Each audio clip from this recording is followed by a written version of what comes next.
Thank you for joining me at Inspiring Life's Journey. This is part 2 of community, doing life together.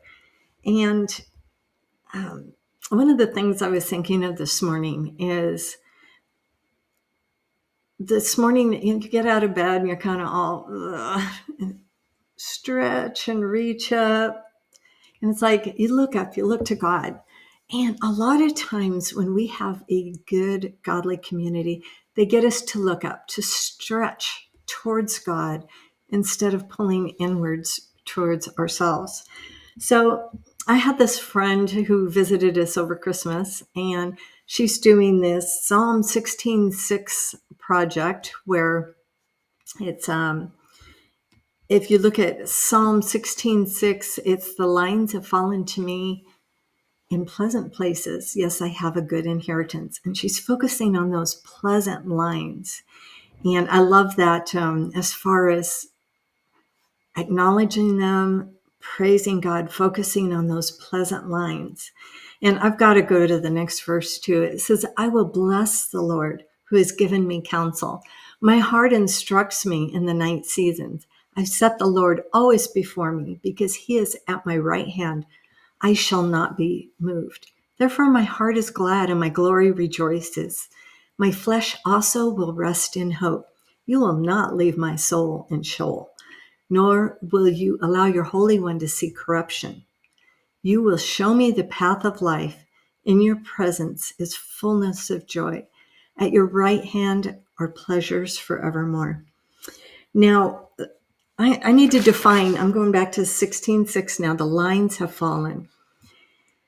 The lines are Shabel, a rope, especially twisted rope, a measuring line, a district, an inheritance, a noose, a company. It can be those boundary markers. And if you've listened to me before, you know I'm really big on boundaries.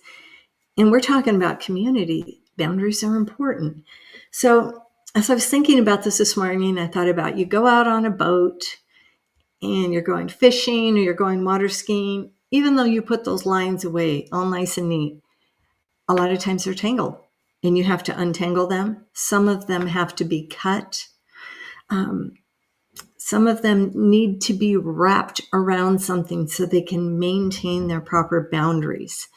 Now, there's a verse in 1 Corinthians 15:3. 15:33, do not be deceived. Bad company corrupts good morals. Even in a church, you will have people that don't bring out the best in you, and maybe you don't bring out the best in them. And does not give you right to try to change them or be mean to them. It means that they're not your inner circle. They're not within your boundary lines that you need to grow within. You can still do things occasionally, right? So it's important to immerse ourselves in a godly community, to have those godly lines that keep us going in the right direction. And they're the ones that hold our feet to the fire, that say, you might want to rethink that. That is not your best move. But in this, if we go back a little bit he said in 16:5, it says, Lord, you are the portion of my inheritance and my cup.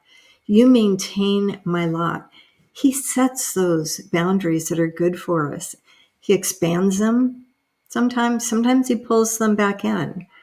But if we have those positive lines that we need to recognize and bless him for it says they fall into me in pleasant places. Pleasant is just delightful.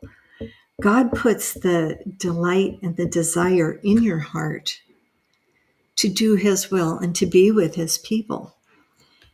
And this is our inheritance. We have a godly inheritance.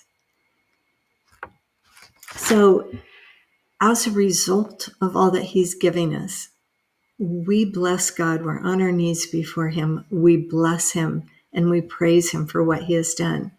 So the challenge this year is to sort out those lines, follow those lines, see what pleasant lines you have. And while you're doing that, you're going to dig up some unpleasant lines that you may have to straighten out or put in new boundaries. But this is going to be a fun adventure. And I'd love to hear back what you have heard and what you've gained as you look at your inheritance and your pleasant lines. We each have inherited things from our family. And I always like to use the example of a hand. Take your hand, there's things you want to hang on to that you inherited and you want to pass on. Grab hold of those. And then there's things that you want to slip through your fingers. Those are not things you want to be part of your inheritance. Look at your lines. Determine, fingers are a line, right? Determine what lines are define you. Define where you are right now. Define your calling and your ministry and your community. And make sure that your community is not all about you, but it's all about Jesus. God bless you.